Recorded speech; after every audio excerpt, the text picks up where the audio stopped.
This lesson on academic writing skill is how to write accurately using verbs and tenses in academic writing. We'll begin with the introduction. Then, we move on to the verb forms for different parts of an essay. Finally, we'll have some quizzes to check out our learning.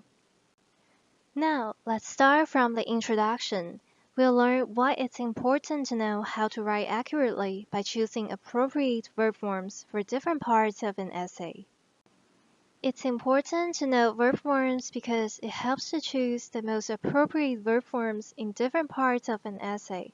For narrating, introducing, concluding, hypothesizing, quoting, using passives, and hedging. Now, let's move on to learn the appropriate verb forms for different parts of an essay.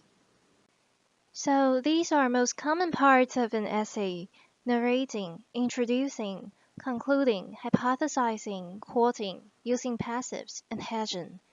Now, let's look at the purposes of these verb forms, tenses using the verb forms, and some examples. First, for narrating, we usually use the simple present to describe a phenomenon to guide the readers through our argument, and many points we make for narrating are generally true and factual. As can be seen from the sentences, the simple present tense in the red words is, are, and includes are used. Second, for introducing ideas in the essay, we usually use the future tense to describe what is presented or explained to the readers, such as the future tense forms will and be going to in the sentences. Third, for concluding in the essay, we usually use the simple past tense or present perfect tense.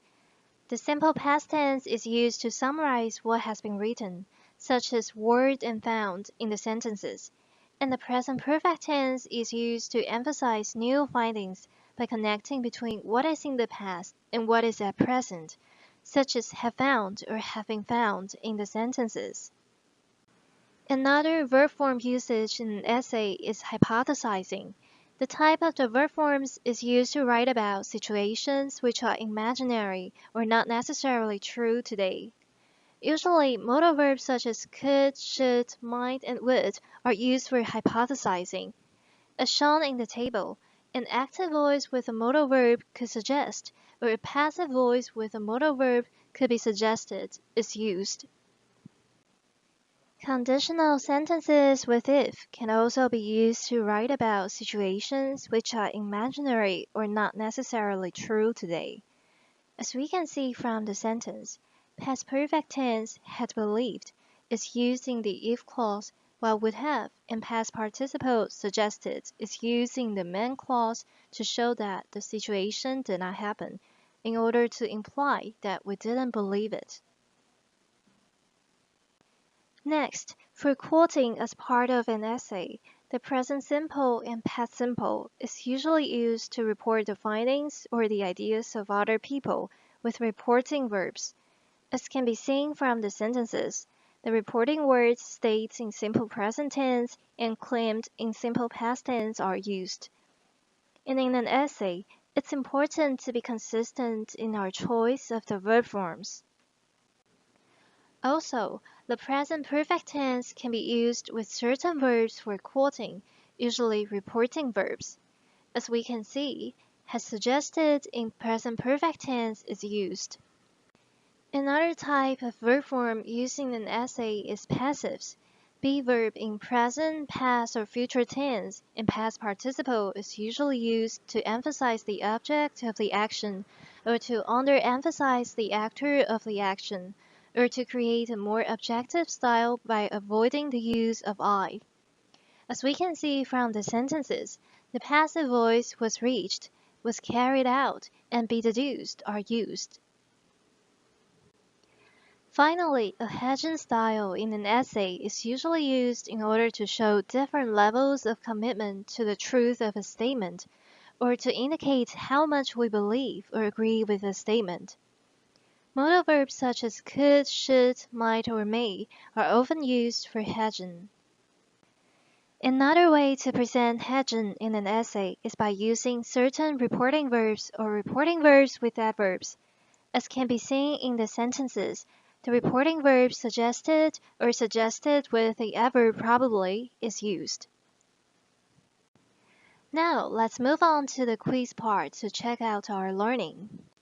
First, please choose parts of an essay based on their purposes. As we can see, we report the findings or the ideas of other people in quoting part and summarize in concluding part.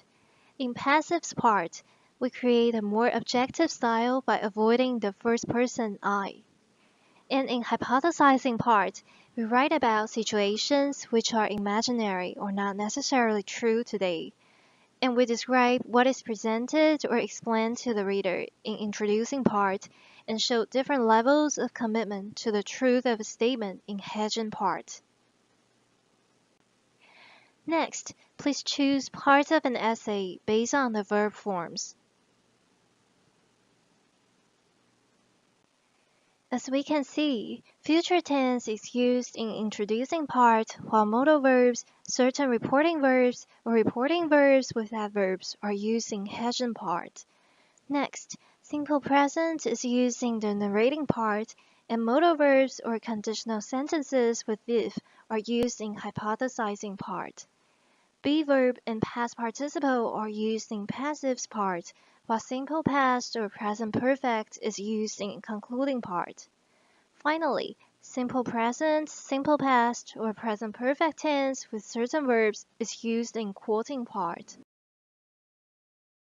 Now, let's quickly review what we have learned. As what we've learned, here are the purposes for the 7 parts of an essay. While narrating part describes a phenomenon to guide the reader through an argument, introducing part describes what is presented or explained to the reader. Concluding part summarizes what has been written or emphasizes new findings, while hypothesizing part writes about situations which are imaginary or not necessarily true today. Quoting part reports the findings or the ideas of other people, while passive part emphasizes the object of the action, hide or underemphasizes the doer of the action, or avoid using I to sound more objective. Finally, hedging part shows our different levels of commitment to the truth of a statement. And here are the verb forms we can use for different parts of an essay based on our purposes. We use simple present in narrating part and future tense in introducing part.